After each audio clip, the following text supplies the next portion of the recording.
Good morning everyone. आज हम पढ़ेंगे क्लास 8th का फ्रिक्शन का चैप्टर नंबर साइंस का चैप्टर नंबर 12 फ्रिक्शन का पार्ट बी। पिछले सप्ताह हमने पढ़ा पार्ट ए। ये चैप्टर बड़ा होने से हमने इसको 5 पार्ट में डिवाइड कर दिया है। हर एक चैप्टर के बाद, हर पार्ट के बाद आपको कुछ क्वेश्चन आंसर करने होंगे। नोटबुक में फर्स्ट में बुक पार्ट फिल करेंगे और सेकंड में आप नोटबुक पार्ट फिल करेंगे और उनको क्वेश्चन आंसर को लर्न करेंगे। Now gradually increase the force on the spring balance. You will notice that wooden block does not move, but the spring balance records little higher magnitude of applied force. From this observation, it can be concluded that when the wooden block does not move, it remains static. The applied force is equal and opposite to the force of friction offered by the surface of wooden block in contact with tabletop. In a way, the force of friction in stationary situation is self-adjusting. Hence, when a body at rest, the force of a friction is called the static friction, and it's always equally and opposite to the applied force.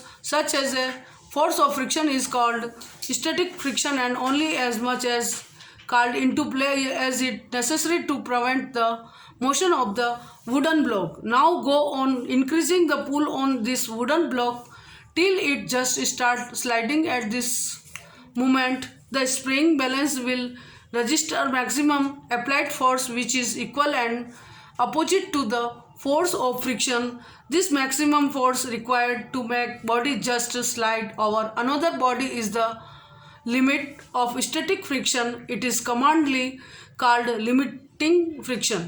It is further noticed that if we apply the pull on the wooden block in such a way that it gently slides over tabletop, then the spring balance records lesser force than the limiting friction. This lesser force registered by the spring balance, which keeps the wooden block just sliding on the tabletop, is called dynamic friction or sliding friction.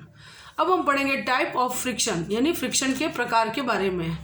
तीन तरह के friction होते हैं। Number 1 static friction, limiting friction और dynamic friction और sliding friction. Number 1 static friction, the force of friction called into play which does not allow two bodies to slide upon one another is called static friction. It is a self-adjusting force that is only at much is called into play as it necessary to prevent the motion. Limiting friction, the maximum static force of friction called into play when body low, where body just slides upon another body is called limiting friction. Dynamic friction, the force of friction acting between the two bodies when they are sliding upon one another with a uniform speed is called dynamic friction or sliding friction. Why is dynamic friction is slightly less than limiting friction? When external force exceeds the limiting friction, the body begins to move on the surface. Then the force of friction is called dynamic friction. When an external force is applied to start the relative motion, the interlocking of surface get off, thus causing less friction force. That is why once the motion starts, the frictional force acting between the surfaces in contact decreases, so that a smaller force is required to maintain a uniform motion. That is why dynamic friction is less than the static friction. The dynamic friction is constant whatever the velocity of body may be, and is always less than the limiting friction. Figure 12.5 shows a graph between the applied force on the spring balance and the force of friction.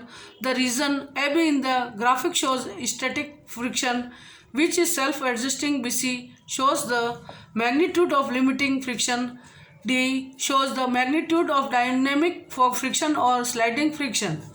Limiting friction always opposes the motion of a body and acts in the direction opposite to the direction of applied force. Number 2, limiting frictions depends upon the nature of surface in contact with each other. Limiting frictions increases with the increases in weight of the body and vice versa. Limiting friction is independent of area of contact between two surfaces, provided the weight of the body and the nature of surface do not change. Let us perform the following activities to verify the above factors. Activity 2. To prove that limiting frictions depends upon the nature of surface, those are in the contact with each other. Materials required: a wooden block provided with a hook, a spring balance, a sandpaper, a talcum powder. Method: place the wooden block on a smooth table to such that its largest face is in contact with the tabletop. To the hook of wooden block attach the spring balance. See figure 12.2. Pull the spring balance gently towards the right. Gradually increase the pull of spring balance till it just start sliding. Records the force shown by the spring balance. This force is equal and opposite to the limiting friction between the surface of the wooden block and the tabletop. Now spread over some dry sand flat top and over it place the wooden block. Repeat the activity as above and again. Record the force of limiting friction. Now sprinkle some talcum powder on the tabletop and over it.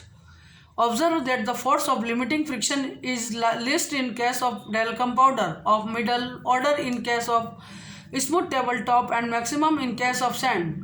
This activity clearly proves that the limiting friction depends upon the nature of surface in contact with each other. Activity 3. To prove that limiting frictions increases with increase in weight of the body.